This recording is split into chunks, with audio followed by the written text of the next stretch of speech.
নমস্কাৰ সকলোলৈকে মোৰ হাতত থকা তেলপিঠা কেইখন দেখিছেনে কি ধুনীয়াকৈ ফুলি উঠিছে। এয়া মই শুকাই থোৱা পিঠাগুড়িৰে বনাইছোঁ। আহকচোন চাওঁ কেনেকৈ বনালোঁ।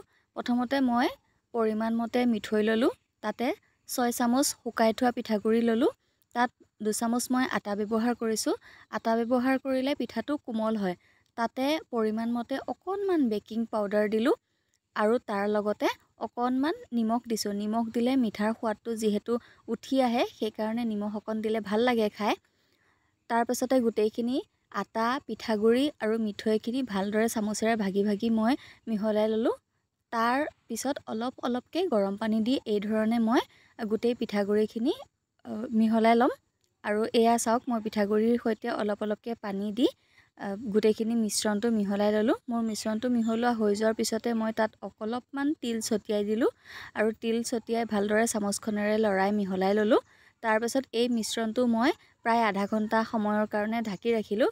পিছত কেৰাহীখন গৰম কৰি তাত তেল গৰম কৰি এয়া চাওক, মই পিঠা ভজাত লাগিলোঁ। পিঠাখিনি কি ধুনীয়াকৈ ফুলি উঠিছিলে।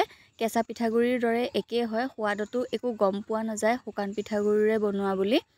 আপোনালোকেও এনেকৈ বনাই খাব পাৰে। এয়া মোৰ পিঠা তৈয়াৰ হৈ গ'ল।